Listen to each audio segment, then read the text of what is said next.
propane molecule on chlorination under photochemical condition gives two dichloro products X and Y.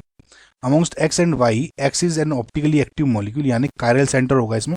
How many trichloro products consider only structural isomers will be obtained from X, जो optical वाला था, when it is further treated with chlorine under photochemical reaction. देखो simple सा है, बस जब भी ऐसी दिखो ना, सिंपल बनाना स्टार्ट कर दो. इन्होंने डाई क्लोरो प्रोडक्ट बोले हैं X and Y. Let just say कि मैं मोनोक्लोरा से स्टार्ट करता हूँ, ठीक है. और किसके बोले हैं इन्होंने? प्रोपेन के. तो प्रोपेन यानी CH3 CH2 CH3 हो गया. अब मैं क्या कर रहा हूँ, इसको क्लोरिनेशन करता हूँ इसका, यानी एक एक Cl जोड़ता हूँ.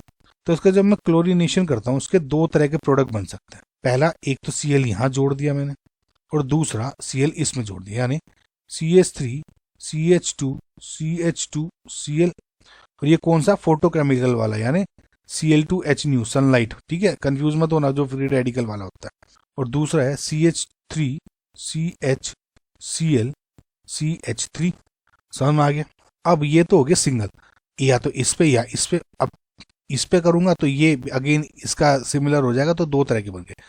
अब मैं डाइक्लोरो वाले बना रहा हूँ, तो इसको अगेन मुझे क्लोरिनेशन करना है. इसके दो बन जाएंगे. देखिए, इसका फिर से करता हूँ, या तो इधर जोड़ दूं CH3 CHCl CH2Cl, या फिर इस कार्बन के बजाय इस कार्बन पे जोड़ दूं, यानी CH2, ठीक है, CH2 CH2Cl.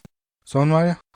और इसमें क्या हो जाएगा, अगर देखो, अब इसमें देखना है गौर से, अगर मैं इस वाले कंपाउंड पे जोड़ता हूँ इस वाले Cl पे, तो सेम ये वाला बन गया. इस पे जोड़ता हूँ तो अगेन सेम ये वाला बन गया, ठीक है. तो मुझे ये Cl है, इसके बजाय बस मुझे एक ही टाइप का बन सकता है यहाँ पे, यानी बीच में Cl Cl CH3, ठीक है. तीन टाइप के बन गए.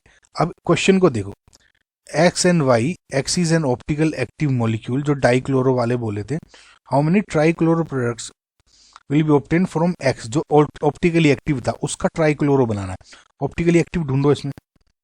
क्या ये ऑप्टिकली एक्टिव है? यस. देखो, ये कायरल सेंटर है, ये वैलेंसी डिफरेंट, ये डिफरेंट, ये डिफरेंट, H डिफरेंट, तो ये ऑप्टिकली एक्टिव हो गया. इसमें ये ऑप्टिकली एक्टिव है नहीं है, दो हाइड्रोजन है, कार्बन की दो सेम है, कोई भी no chiral centre, so no optical active. Similarly ये तो Cl CH3 दिख रहे हैं, ये भी ऑप्टिकली एक्टिव नहीं है. तो बस इसका आपको ट्राइक्लोरो वाला प्रोडक्ट बनाना है. अब इसको बनाने के लिए मैं सिंपल हटा देता हूँ इसको, है ना.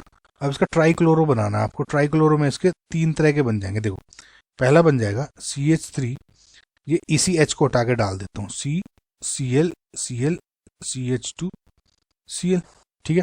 दूसरे में इस वाले C को हटा देता हूँ, CH3 CHCl, ठीक है, CHCl and Cl. और तीसरे में इस वाले कार्बन पे डाल देता हूँ, यानी CH2Cl CHCl CHCl. तीन. इसके अलावा कोई बनेंगे नहीं, बनेंगे तो वे सेम रिपीट हो जाएंगे इनके स्ट्रक्चर्स. देख लो आप. तो इसका मतलब क्या हुआ, फर्दर टी क्लोरीन अंदर फॉलो कितने बने आपके structural isomers? 1 2 and 3 trichloro products की बात हो रही है बेसिकली. तो जो आपका करेक्ट आंसर हो जाएगा इज ऑप्शन नंबर 4, यानी जो आपके कितने 3. Okay, so this is your final answer.